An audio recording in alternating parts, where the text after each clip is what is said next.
Mereka membual dengan dalih, apabila klan Ba'alwi itu bukan zuriat Nabi, kenapa dulu ulama-ulama sepuh menghormati mereka dan tidak mempermasalahkannya? Tanda tanya. Untuk menjawab logika sesat ini, izinkan penulis memberikan alasan logis agar terang benderang. Gus Yahya Holil Stakuf, saya kutipkan secara verbatim. Kita seringkali terpaku kepada ungkapan-ungkapan atau ucapan-ucapan orang mulia pada zaman dahulu dan kemudian menganggapnya sebagai satu prinsip yang harus dipegang selama-lamanya. Kita sering lupa bahwa manusia hidup dalam ruang dan waktu dan berada di tengah-tengah kenyataan yang terus berubah. Apakah itu berarti Kiai Wahab tidak menghargai pernyataan dari gurunya, Kiai Hasyim Asy'ari? Tanda tanya. Pada waktu itu, Kiai Wahab hanya mengatakan bahwa kita menginginkan persatuan, tetapi tidak bersatu sebagai kuda tunggangan. Orang lain yang menunggang, kita yang dipecuti. Jadi Ba'alwi itu Askenazi, Habib itu Askenazi. Sama dengan Zionis Israel yang sekarang ini. Jadi akal itu pasti suci. Membuktikan bahwa Nusantara mampu membangun peradaban melebihi negeri Yaman, yang mana sebagian imigrannya di Nusantara sedang berhalusinasi bahwa negeri asalnya lebih hebat dari Nusantara. Pola-pola sosial, pola-pola gejolak-gejolak yang terjadi sebelum inovasi itu atau revolusi itu diterima secara massal. Assalamualaikum warahmatullahi wabarakatuh. Tulisan terbaru dari KRT Fakih Wira Hadiningrat berjudul Jalan Kebenaran adalah Jalan Sunyi dan Keterasingan.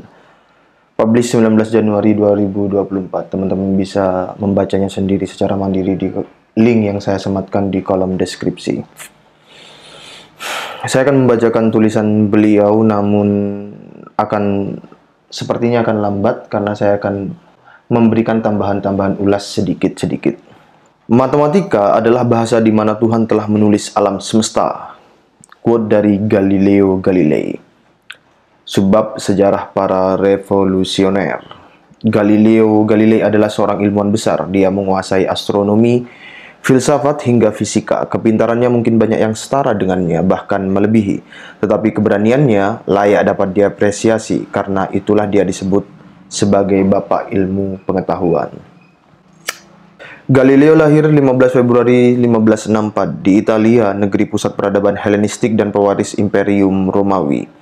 Juga tentu saja pusat awal Kristiani, di mana tanpa bantuan Romawi sulit dibayangkan agama Kristen meluas pengaruhnya sedemikian rupa. Sementara gereja timur sudah runtuh di Konstantinopel dan pengaruhnya meredup, pengaruh gereja barat di Vatikan Roma masih sangat kuat terasa. Di masa itu Roma masih menjadi pusat peradaban yang signifikan. Kokohnya Vatikan dengan segala doktrinnya tercatat dalam sejarah silam telah membawa Eropa pada abad ke-8, abad klinik, anti-sains dan ilmu pengetahuan. Dan Galileo harus terasing dan mati dalam tahanan rumah karena menolak teori geosentris, di mana bumi adalah pusat alam semesta. Ini menabrak dogma gereja dan doktrin lama sejak Aristoteles yang diyakini sebagai kebenaran semesta yang absolut. Link tersemat dari Wikipedia.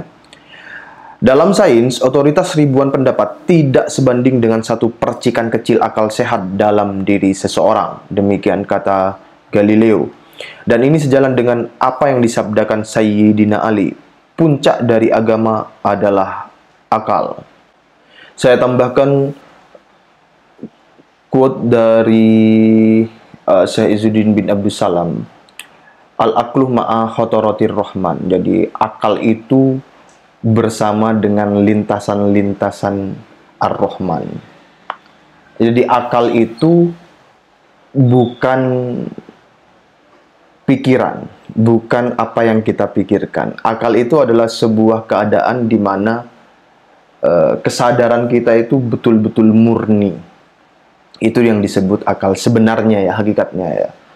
Jadi akal itu pasti suci, pasti jujur. Ketika akal dari seseorang manusia itu sudah teraktivasi, jiwanya sudah mencapai wusul pada akal, maka dia melihat segala sesuatu, menimbang dan menilai sesuatu itu secara objektif, murni, suci, adil. Secara apa adanya, it is what it is.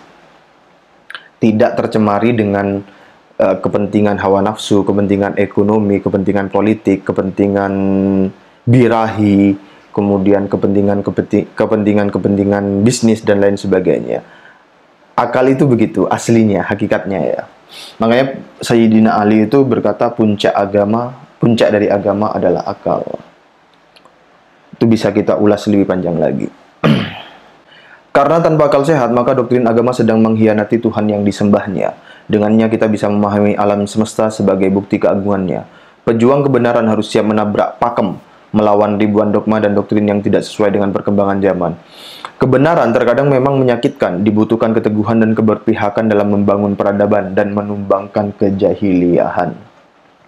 Pejuang kebenaran harus berani menempuh jalan sunyi dan kesendirian, keterasingan dalam kesedihan, kecaman, dan penderitaan. Tapi sesungguhnya dia bahagia dan mulia di mata Tuhannya.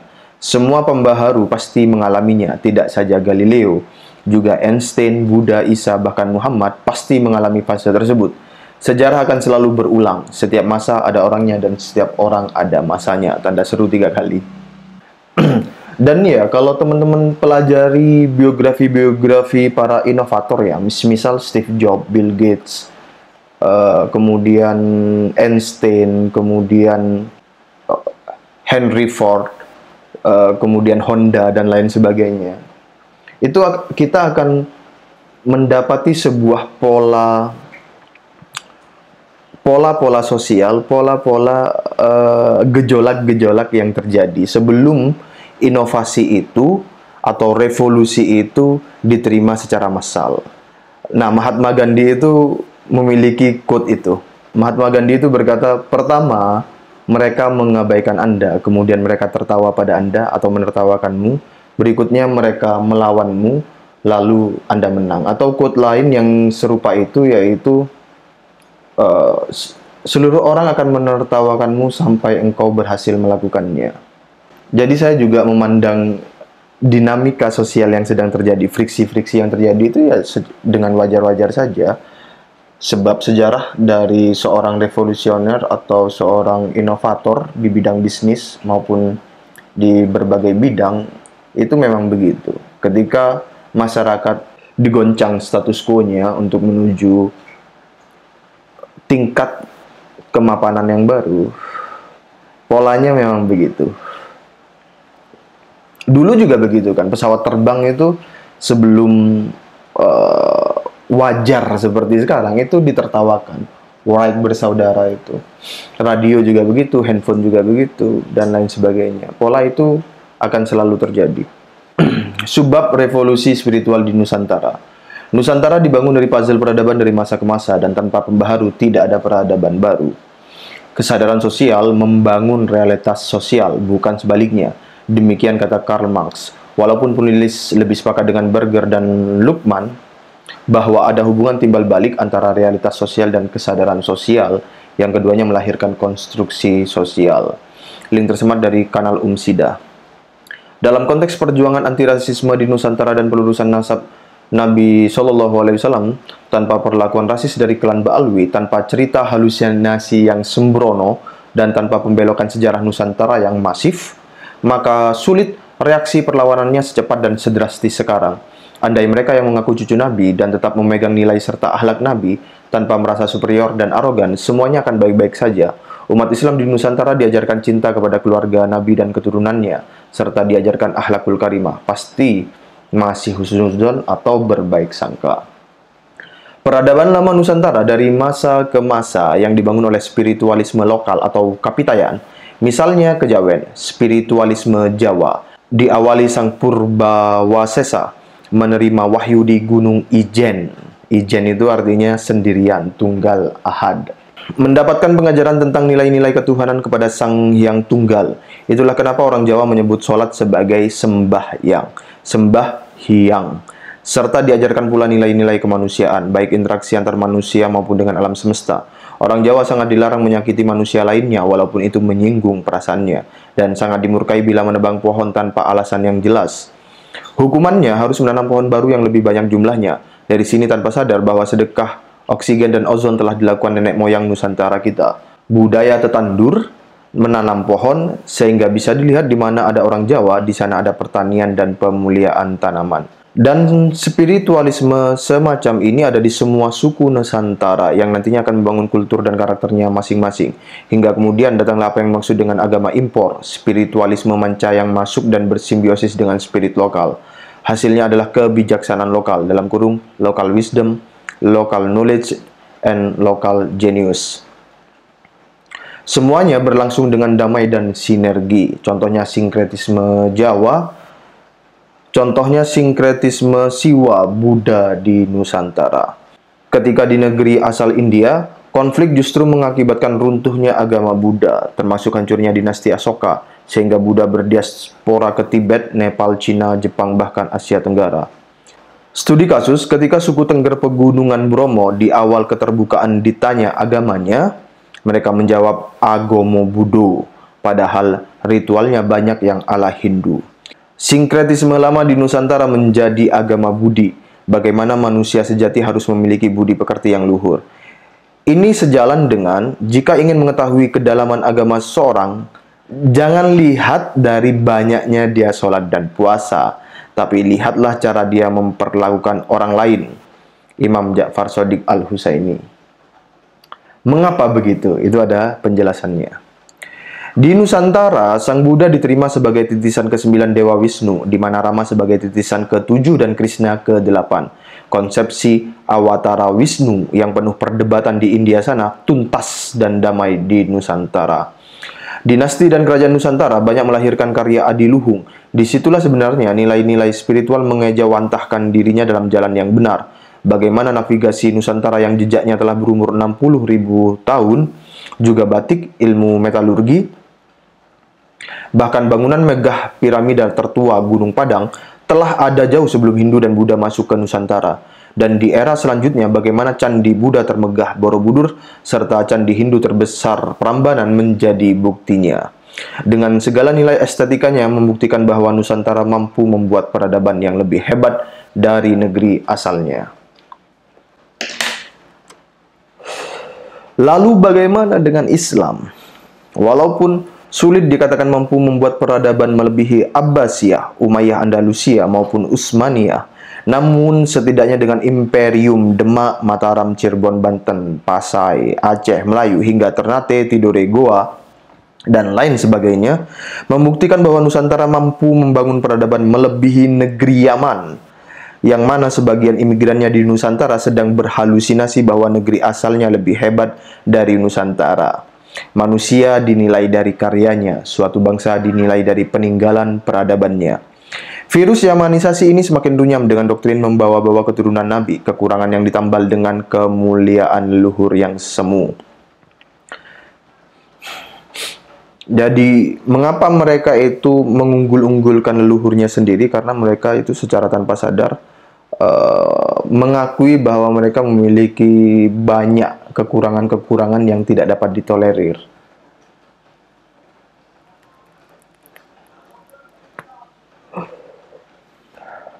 Serta untuk alasan lain, salah satunya adalah untuk mendaki ke tingkat yang lebih tinggi, itu harus dikubur atau diganti. Jika tidak, itu akan membuat atau menjadi penghambat yang sangat berat. Diperparah lagi, para pembelanya sedang menganyam kesesatan. Walaupun telah runtuh dari sisi kajian pustaka dan genetika, mereka membual dengan dalih, apabila klan Ba'alwi itu bukan zuriat Nabi, kenapa dulu ulama-ulama sepuh menghormati mereka dan tidak mempermasalahkannya? Tanda tanya. Untuk menjawab logika sesat ini, izinkan penulis memberikan alasan logis agar terang benderang. 1. Di zaman itu, jangankan mau cross-check nasab ke negeri asal atau nakobah internasional. Untuk berangkat haji saja dipersulit, harus dapat izin dari pemerintah kolonial. Bahkan gelar haji adalah gelar dari kolonial untuk pemetaan bagi mereka yang dianggap telah mendapat pengaruh Islamisme ketika di Tanah Suci. Beberapa data menyebutkan ada istilah Haji Singapura. Tidak sampai ke Tanah Suci, tapi berhenti di sana. Disuruh kerja di perkebunan milik tuan tanah imigran Yaman. Dan maklumlah, agensi-agensi haji ini memang dikuasai imigran Yaman yang tentu saja antek kolonial. 2. Adanya kaidah meragukan dan menuduh palsu nasab orang lain adalah lebih berat dosanya, yaitu derajat terkutuk 3 kali dibanding mereka yang memalsukan nasab. sehingga mereka mengambil tanda kutip jalan aman lebih diutamakan daripada bersikap kritis tetapi beresiko di hadapan Tuhan. 3. Adanya bantuan doktrin sesat dari kaum kolonial bahwa antek-antek imigrannya ini benar keturunan Nabi Shallallahu Alaihi Wasallam untuk mengkooptasi dan menakut-nakuti umat Islam agar tunduk dan mudah dikendalikan. 4. Alasan terakhir, dibutuhkan kedewasaan berpikir. Jadi untuk poin keempat ini dibutuhkan kedewasaan berpikir, kedewasaan mental, kematangan psikologis dan spiritual. Bahwa para pendahulu kita sangat mungkin juga tertipu oleh doktrin sesat tersebut, mengingat mereka juga bukan nabi yang maksum, tidak terbebas dari salah dan hilaf. Mereka seberapapun hebatnya tentu saja adalah manusia biasa, memiliki kelemahan dan kekurangan, dan pastinya mereka bukan Tuhan yang maha tahu segalanya. Sebagai orang beriman, bukankah kita dilarang mentuhankan sesuatu selain Allah? Nah, terkait ini saya mau menambahkan poin ya. Tulisan dari Gus Yahya Holil Stakuf, saya kutipkan secara verbatim.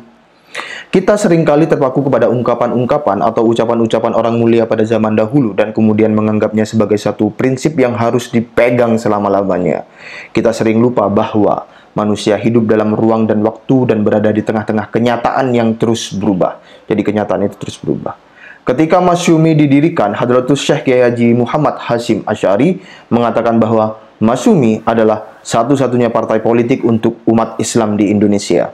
Tetapi ketika beliau wafat dan digantikan oleh Kiai Haji Abdul Wahab Hasbullah, Kiai Wahab berkeras membawa NU keluar dari Masyumi dan menjadi partai politik sendiri. Perhatikan. Apakah itu berarti Kiai Wahab tidak menghargai pernyataan dari gurunya, Kiai Hasyim Asy'ari? Tanda tanya. Itu kan sama logika yang dibangun, yang disebar-sebarkan oleh para budak-budak imigran Yaman kan begitu kan. Apakah itu berarti Kiai Wahab tidak menghargai pernyataan dari gurunya, Kiai Hasyim Asy'ari? Bukan itu persoalannya. Keputusan itu diambil oleh Kiai Wahab karena perkembangan dari wasilah yang bernama NKRI ini menuntut Nahdlatul Ulama memisahkan diri dari Masyumi. Langkah itu dilakukan meskipun orang-orang tidak sanggup menalar kenapa NU keluar dari Masyumi. Itu keputusan berat. Keluar dari jemaah adalah dosa besar menurut nalar fikih. Dan kemauan keras Kiai Wahab untuk keluar dari Masyumi, tidak ada yang tahu nalar fikihnya. Pada waktu itu, Kiai Wahab hanya mengatakan bahwa kita menginginkan persatuan, tetapi tidak bersatu sebagai kuda tunggangan. Orang lain yang menunggang, kita yang dipecuti, katanya. Karena itulah kita harus keluar dari Masyumi. Sampai sekarang tidak ada yang tahu bagaimana nalar fikihnya. Dan seterusnya. Kembali kepada tulisan KRT Fakih Wirahadiningrat. Kini dengan terbukanya arus informasi antar negara dan kajian pustaka atau ilmu genetika yang canggih, lebih mudah mengkonfirmasi semua hal termasuk urusan nasab. Sebagaimana Imam Nawawi Al-Bantani yang bermukim di Mekah maupun Kiai Abdul Karim di Jawa Timur, mereka rela dikecam karena menolak tawaran Mufti Batavia Antek Belanda, Usman bin Yahya. Jadi Usman bin Yahya itu Mufti Batavia Antek Belanda. Secara logika, bagaimana mungkin seorang ulama besar berani menolak ajakan seseorang yang disematkan sebagai cucu Nabi? Syekh Nawawi menolak walau dengan iming-iming gaji sangat besar, bahkan melebihi si Mufti Antek Belanda tersebut. Ini ada dalam kesaksian Van den Berg bahwa seorang Syekh Nawawi Al-Bantani mustahil mau bekerja sama menjadi antek kolonial. Van den Berg adalah atasan Sunuk Horgoronje. Keduanya Yahudi Belanda, konseptor kooptasi umat Islam di Nusantara. Nasib yang lebih tragis menimpa Kiai Abdul Karim Trah Sunan Derajat. Karena posisinya di dalam negeri, beliau diculik, dipenjara, dan disiksa. Sebabnya menolak menjadi mufti Belanda di Surabaya. Tentunya kedua pendahulu yang mulia tersebut tahu bahwa cucu Nabi Gadungan itu sedang berakal bulus, mengajak untuk mengkhianati bangsanya sendiri. Teruntuk Syekh Nawawi, penulis yakin beliau tahu siapa sesungguhnya klan Ba'alwi karena beliau mukim di Mekah. Maka tahu bagaimana Syarif Mekah, Syarif Aunur Rafiq Al-Hasani mentakzir, menghukum cambuk oknum Ba'alwi 300 kali di zaman itu dan dilarang memakai gelar resmi keturunan Nabi, yaitu Sayyid dan Syarif. Dalam kurung baca kitab Al-Istizadah halaman 1093 karangan cucu Mufti Tarim Abdurrahman bin Ubaidillah As-Segaf dan kitab Mir'atul Haromain. Sebab bagaimana bersikap di tengah bungkamnya para elit tokoh negeri. Bagi penulis, tetap meyakini bahwa kebenaran akan menemukan jalannya dan hati nurani rakyat adalah bentuk suara Tuhan. Vox Populi, Vox Dei.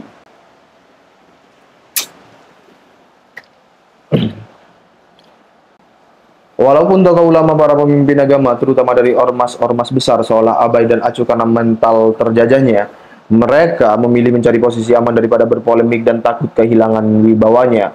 Ketahuilah, Anda sekalian sedang menuju pertanggungjawaban yang pelik di hadapan Tuhan nantinya. Umat sedang disesatkan malah mendiamkannya, bahkan ada yang malah mendukung kaum penyesat tersebut. Anda sesungguhnya sedang meniti jalan kehinaan di hadapan Allah dan Nabi-Nya. Sadarlah dan bertindaklah karena sejarah sedang menilai Anda semuanya. Sulitkah untuk menggelar kajian ilmiah dan sedemikian takutkah untuk berani jujur demi kebenaran? Tanda tanya. Pemberani hanya mati sekali, tetapi penakut akan mati berkali-kali. Tanda seru. Abraham Lincoln, bapak kesetaraan dan anti perbudakan. Sebab antara genetika Balwi, keturunan Nabi yang asli, dan genetika Nusantara.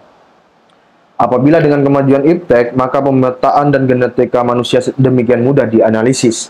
Bila Nabi Nuh adalah berkode haplogrup YDNA GHIJK dan kurung haplogrup induk sebelum pecah, Nuh punya 3 anak, Ham, Sam, dan Japet atau Yafet. Lalu keturunan mereka menyebar ke seluruh dunia melalui kromosom YDNA yang diturunkan dari garis laki-laki, maka dapat ditelusuri dan dihitung mutasi gennya serta lini masanya. Haplogrup GHIJK pecah menjadi G dalam kurung keturunan Yafet, H dalam kurung keturunan Ham, dan IJK dalam kurung keturunan Sem yang melahirkan Ibrahim, kaum Yahudi asli dan suku Quraisy, termasuk haplogrup O kaum pria Nusantara. Maka Balwi yang haplogrup G adalah keturunan Yafet yang dari jalur Askenazi. Jadi Balwi itu Askenazi, Habib itu Askenazi. Sama dengan Zionis Israel yang sekarang ini. Sementara Ibrahim dan keturunannya baik dari Ishak maupun Ismail melahirkan suku Quraisy, Muhammad, Ali, Hasan, dan Husain adalah haplogrup J pecahan dari IJK. Lalu pria Nusantara adalah haplogrup O merupakan keturunan dari K sebagai pecahan IJK. Dari ilmu genetika antara 3 bangsa ini, Baalwi, Abrahamik maupun pria Nusantara ketemu di sekitar 1108 generasi ke atas pada kakek yang sama, atau disinyalir Nabi Nuh itu sendiri. Cermati kolom komunitas tanggal 13 Januari 2024 dari Dr. Sugeng Sugiharto. Metodologinya jelas dan memang tugas ilmu pengetahuan adalah memastikan semua fenomena bisa pasti dan terukur. Dan pengukuran itu sendiri dengan memakai metode matematika. Sebagaimana Galileo berkata, matematika adalah bahasa di mana Tuhan telah menulis alam semesta. Sebuah pesan yang gaib sekalipun harus bisa terkonfirmasi kebenarannya dengan pengukuran yang jelas. Bila tidak, maka hal tersebut hanyalah informasi untuk pribadi yang tidak layak menjadi kepastian kebenaran. Tuhan menyampaikan hal-hal gaib melalui firman-Nya yang masih belum bisa dibuktikan dengan ilmu pengetahuan di era sekarang. Seperti peristiwa Isra Miraj atau Ashabul Kahfi tidur selama 309 tahun tanpa hancur jasadnya, maupun misteri ajaran Khidir kepada Musa dan lain sebagainya. Akan tetapi jangan lupa, iptek telah bisa membuktikan kebenaran Qur'ani tentang awal alam semesta dengan Big Bang teori, asal logam yang bukan dari bumi tapi tumbukan meteorit, maupun terbentuknya janin, atom, dan peredaran bumi, bulan, bintang, dan galaksi. Artinya, untuk sesuatu yang telah bisa dikonfirmasi dengan iptek, maka penganut agama yang baik harus menerima kebenaran iptek sebagai alat bantu memecahkan masalah di era sekarang. Termasuk membuktikan keaslian nasab Nabi sebagai salah satu pilar perintah agama di dalam mencintai Nabi dan keluarganya. Tentu saja, semuanya untuk silaturahmi dan ketauladanan. Untuk menghindarkan praktik rasisme dan kapitalisasi nasab kepada umat. Agar bisa diluruskan selamanya dengan kaidah yang benar, agar Nusantara selalu terjaga dan baik-baik saja, dan agar tidak ada kejadian serupa di masa depan. Karena sejatinya, huruf kapital semua, rasisme hidung pesek jauh lebih berbahaya dari rasisme hidung mancung. Penindasan oleh bangsa sendiri jauh lebih hina dan masif kerusakannya daripada oleh bangsa asing yang lebih mudah pendeteksian dan perlawanannya. Wassalamualaikum, salam sejahtera dan rahayu Nusantaraku. Omah Cepit, Bantul, Yogyakarta, Hadiningrat, 18 Januari 2024. KRT Fakih Wira Hadiningrat. Terakhir saya tambahkan lengkapi ya. Tadi ulasan saya tentang pola inovasi atau pola revolusi itu, dan juga ini ekuivalen dengan pola perjalanan pencarian jati diri manusia atau eksistensialisme lah ya. Itu bentuknya itu diamond begini. Diamond. Jadi dari satu titik kemudian dia menyebar, meluas, kemudian dia akan mengeliminir sampai pada satu titik lagi. Itu secara global itu begitu polanya. Penjelasannya panjang lagi. Terima kasih. Wassalamualaikum warahmatullahi wabarakatuh.